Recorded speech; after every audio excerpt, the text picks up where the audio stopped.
to the first installment of LoveHorsepower.com. Today we'll be installing these Kirkosaurus motor mount inserts. Kirkosaurus, kind of weird name, not really sure what it means, but they're motor mount inserts, not motor mount replacements.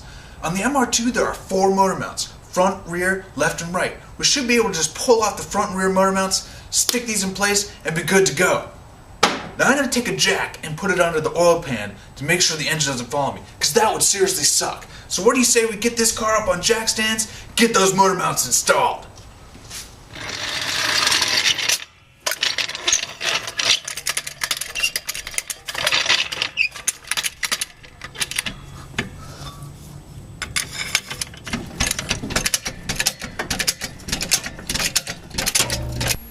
Okay, let's get started. Here we're removing the front motor mount.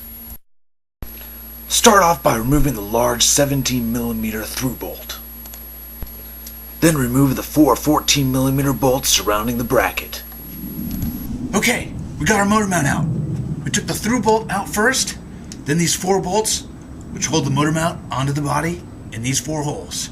Next up, we'll take the Kirkosaurus motor mount insert, jam it in here. Let's get it done. Now here's a close-up of that front motor mount. Now as you can see, it's definitely shot. The rubber's cracked, there's particles of rubber in there. We need those motor mounts installed. Okay, we got our Kirkosaurus motor mount inserts. We got our motor mount out for the front. Let's stick them in. They got these arrows here, right here, to match up with the arrow on the motor mount. Just take it, stick it on in there.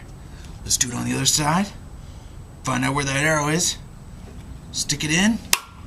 You're good to go. Here's the completed front motor mount with the insert in place. Then reinstall the motor mount with the through bolt and the 4 14mm bolts. And look at that, you're done with that front motor mount.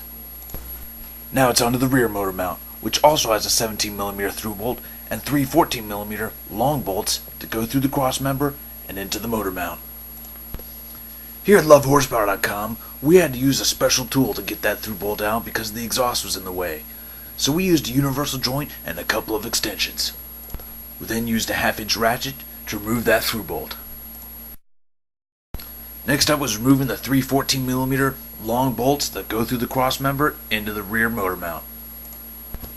Then just pull that mount out and you're ready to install the inserts.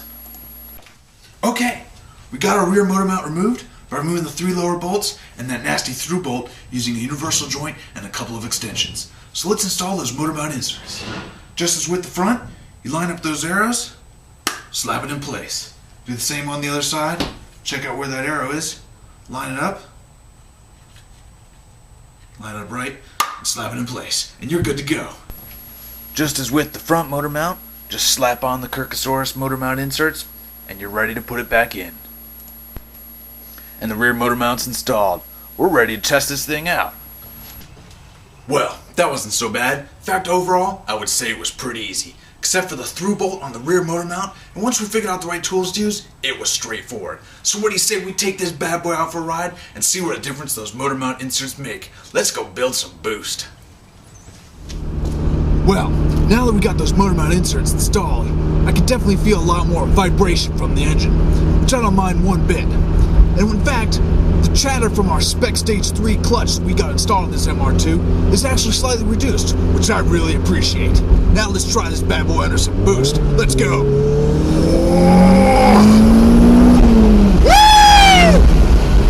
Alright, we definitely love boost. That was good. It's definitely a more connected feel with the engine, which I really like. We best try a little more boost again. What do you say? Let's rock. Yeah. Woo! So I hope you enjoyed the first installment of LoveHorsepower.com. I know I did.